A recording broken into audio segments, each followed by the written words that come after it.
Bonjour à tous et bienvenue sur Piston et Savon. Aujourd'hui un épisode d'Électron et Savon puisque nous sommes à l'Electric Fan Day.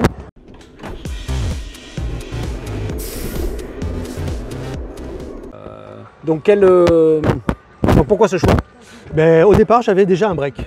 Je me suis aperçu que j'avais, en changeant, il y avait beaucoup d'SUV en électrique et d'autres de petites voitures, mais bon, ça ne me convenait pas, donc je voulais racheter un break. Et donc, quand j'ai trouvé la MG5, bon, je me suis dit que ça pouvait correspondre. Et puis, à force de regarder les caractéristiques, c'était très bien. C'est pour quel usage? Un usage périurbain pour tous les jours, quoi. Oui, pas de grand trajet ou peu? Peu de grands trajets. Ouais, là aujourd'hui, vous venez d'où?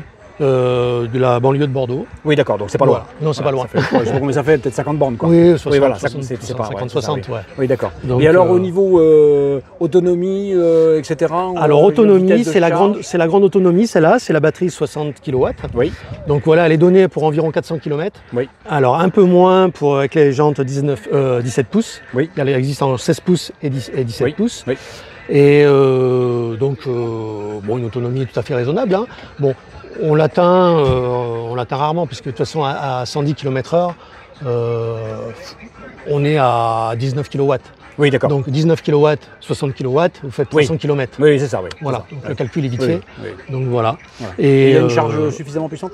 La charge en courant alternatif est de 11 kW, un chargeur 11 kW. Oui, classique. Oui. En charge normale, je crois qu'elle monte à 80 kW en continu. D'accord. Voilà. Oui. Donc, content du choix? Moi, je suis... je ne l'ai même pas vu quand je l'ai acheté. Dès que j'ai vu qu'il existait, ce break, j'ai cherché des informations, évidemment, sur YouTube. Les Anglais l'ont eu avant nous pendant 1 an. Oui. Donc, je me suis servi des vidéos anglaises pour savoir au niveau fiabilité. Et puis après, à force de glaner des informations sur des vidéos chinoises, etc., donc j'ai posé mon choix. Et je suis le premier en France à l'avoir commandé. Ah, très bien. Et voilà. En plus, je crois que le prix était quand même assez intéressant. Alors le prix, celle-là était à 37 000 €. C'est vraiment très intéressant. En modèle luxury, oui. Longue autonomie. Et voilà, donc avec des reprises et tout ça, les aides de l'État. J'avais 2 véhicules à reprendre, je crois qu'elle m'a coûté un peu plus de 10 000 €. Oui, donc j'allais pas cracher dessus. Voilà, c'est pas une location, je l'ai acheté. Hein. Oui. Et ça fait 2 ans que je l'ai et j'ai une consommation moyenne d'environ 14 kW. Oui, c'est très bien. En comptant. C'est même très bien. Voilà. Et en roulant normalement. Oui, je ne roule pas. Normalement. Normalement, en tapant dedans de temps en temps, parce que faut se faire plaisir. Oui, tout à fait. Ah bah c'est super. Merci bien en tout cas. Donc voilà. Merci beaucoup. Je vous en prie. Bonjour, alors bonjour. Qu'est-ce que vous avez choisi comme voiture? Une Honda E. Honda E. Juste là. Voilà. Et alors quelle idée de ce choix qui a toujours été considéré comme une très belle voiture, mais quand même un peu cher pour ce que c'est? Oui, tout à fait. Alors pour être honnête, cette voiture je la suis depuis que le concept Urban EV Concept a été sorti à Genève. Je crois que c'était en 2016 ou 2017. Je l'ai suivi quand celle-ci a été lancée. Mais voilà, comme vous dites, c'était beaucoup trop cher pour ce que c'était.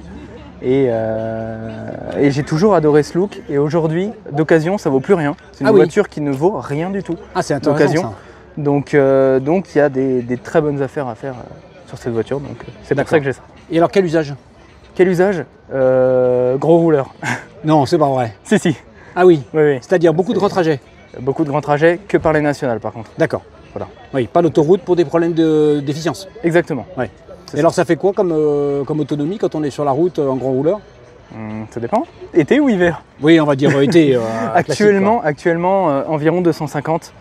Mais il y a une grosse variation entre l'été et l'hiver. Oui. Dès qu'on passe sous les 10 degrés, la conso s'envole dans les cieux. Il n'y a pas de pompe à chaleur, il n'y a pas de... Il n'y a pas de pompe à chaleur, mais pourtant il y a un système de préconditionnement de batterie et compagnie, mais qui n'est pas activable. Ah oui, d'accord. Voilà, bienvenue chez Honda. Oui, c'est ça. Donc bon, pas de planificateur, rien. C'est aussi d'accord, aussi donc c'est tout à la main, quoi. Exactement. Ouais. Enfin, il y a un planificateur, visiblement, puisque parfois il m'indique des pourcentages à l'arrivée, mais qui disparaissent très vite. Et j'ai jamais trouvé comment l'activer définitivement. Ah oui, d'accord. C'est pas très au point. Voilà, c'est ça. C'est pas une voiture très au point et qui en plus n'est plus mise à jour. Donc, oui, d'accord. Il y a des petites mises à jour de sécurité. 2020. 2020, d'accord, oui. Des petites mises à jour de sécurité, mais il n'y a plus de grosses mises à jour. Donc bon. Voilà. D'accord. Et donc, une voiture citadine qui fait des grands trajets. Comme Exactement. quoi, c'est possible.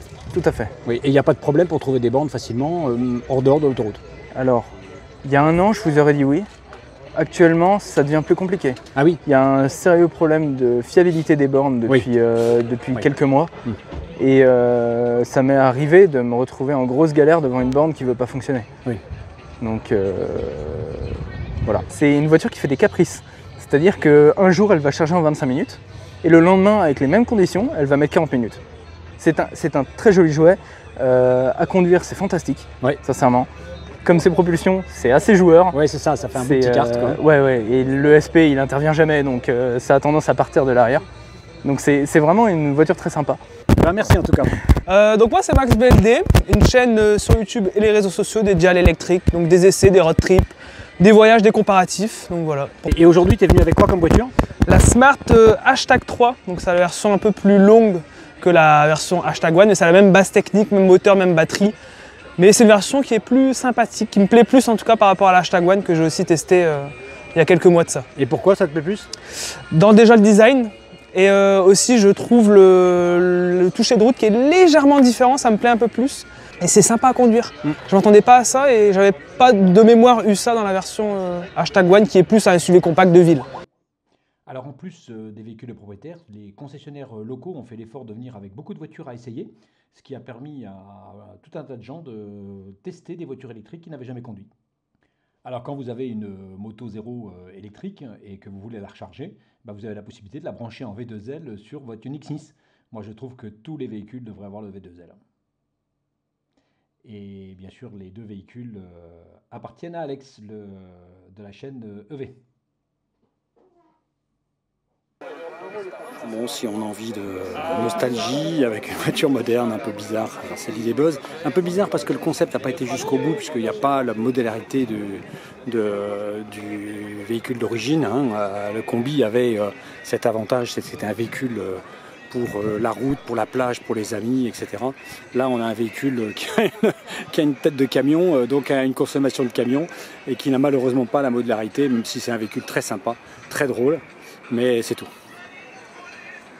Bonjour, alors est-ce que vous pouvez me présenter votre voiture? Bonjour, donc Ludovic.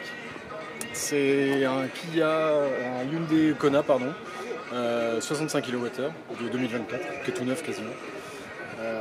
Il a une semaine, un peu plus, et 800 km, donc c'est la finition Premium Pack Exécutive, donc le tout haut de gamme avec toutes les options. Et on dit que c'est le concurrent du Y. Parce que je sais que mon fils avait hésité entre les deux, par exemple. Non, c'est quand même plus petit en fait. C'est plus petit. Ouais, c'est plus petit. Là, on est sur 4,30 m de long. Donc c'est un petit peu plus petit, oui. Donc par rapport au Y. Donc on est sur quelque chose de beaucoup moins spacieux, beaucoup moins long, à peu près dans les mêmes poids, il me semble. Une tonne 7, quelque chose comme ça. Oui, ça me paraît pareil. Par contre, la batterie est plus grosse. La batterie, on est sur du 65 kWh. Oui, donc c'est un petit peu plus gros. Donc autonomie 517 WLTP. Oui. Donc réellement, je ne sais pas encore, je ne peux pas vous dire parce que j'ai pas assez de recul. Là aujourd'hui, j'ai fait 530 km. J'ai fait autoroute. Ouais, grosse partie d'autoroute. Grosse partie d'autoroute. Globalement, je pense que j'ai dû faire 75-80% d'autoroute. Oui. Je suis parti avec 95% de batterie au départ. J'ai fait 320 km, je suis arrivé avec 25% au chargeur, donc 70% de batterie pour 320 km. En autoroute, c'est énorme. C'est pas mal. Ouais, c'est très bien. Il y avait sur cette partie-là, je pense 20-25% de 4 voies 110. Oui. Et le reste, j'ai fait de l'autoroute à 130. Oui. 130 compteurs. Oui, non, c'est très bien. Pourquoi avoir choisi ce modèle? Alors je sors d'une autre électrique, oui. Qui est un Skoda Enyaq. Oui. Et donc on devait le renouveler, donc c'est pour ça qu'on a changé. Et on cherche un véhicule plus petit et plus léger, parce qu'avec la famille qui a évolué, on n'avait plus besoin d'un véhicule aussi gros. Et finalement, après l'essai de tout un tas de véhicules, dont la Smart, la Mégane et ainsi de suite, j'en passais des meilleurs, c'est celui qui nous a paru le plus raisonnable. Alors c'est pas celui sur lequel on a eu le coup de cœur à la base. Mais finalement, c'est celui qui cochait toutes les cases et qui était le plus raisonnable au niveau de tous les points, tous les critères qu'on avait. Et pour quel usage? Alors aujourd'hui, nous, la grosse majorité, la très grosse majorité des trajets, c'est du quotidien. Oui. Donc des allers-retours de 70 km sur la journée pour aller au boulot et ainsi de suite. Et le reste, c'est quelques trajets pour partir en vacances. Globalement, je fais 17 000 à l'année, à peu près. Oui. Et plus de la moitié, c'est des trajets du quotidien. Oui, d'accord.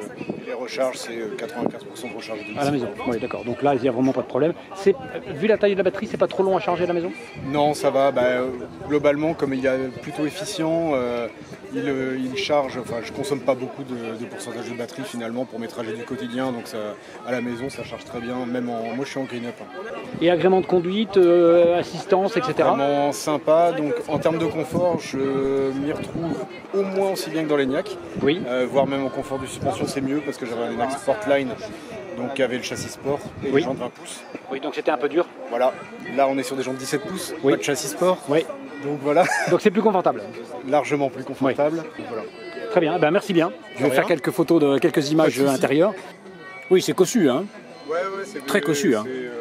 Et c'est sympa, ça qui fait une espèce d'extension de. C'est ça, moi je trouve ça mieux réussi que sur la Ioniq 5. Ah oui, tout à fait. Ah non, mais y a un tableau de bord un peu identique, mais en blanc là. Mais non, j'aime pas du tout. La Ioniq 5, on l'a essayé qu'avant d'acheter notre voiture, et non, là c'est beaucoup mieux. C'est beaucoup mieux. Connasse, ça s'intègre bien. Voilà. Un peu plus comme la Ioniq 6 en fait finalement. C'est ça. On dit beaucoup de bien de l'IC3. Donc c'est évidemment la première fois que je la vois. Je la trouve quand même petite. Hein. Bon, c'est quand même une compacte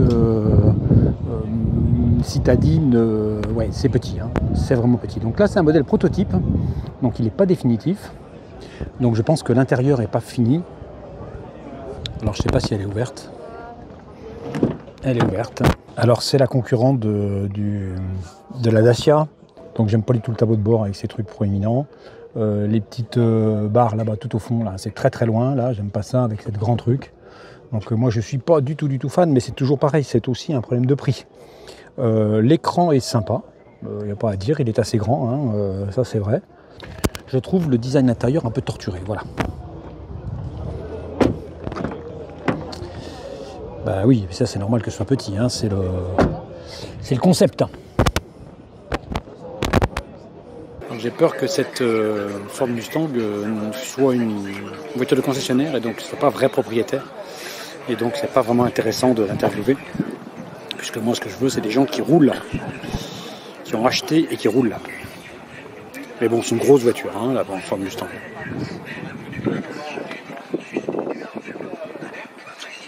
Alors malheureusement, j'ai complètement raté le son de l'interview de Mathieu, qui est un vrai passionné d'automobile. C'est sa 3e voiture électrique et il a acheté une BMW i4 et il l'a acheté comme n'importe quel passionné de BMW, belle voiture, puissante, propulsion agréable et surtout personnalisable, puisqu'il a mis toutes les options qu'il souhaitait dans cette voiture pour qu'elle soit à sa main exactement. Alors la chaîne EV a fait un boulot de dingue pour cette journée. C'était vraiment une organisation aux petits oignons. Ils ont même réussi à avoir une R5. J'avoue que j'ai été conquis par le format de la journée et la présence des passionnés et leur voiture. Je vous remercie d'avoir suivi cet épisode de Piston et Savon et je vous dis à bientôt pour une nouvelle vidéo.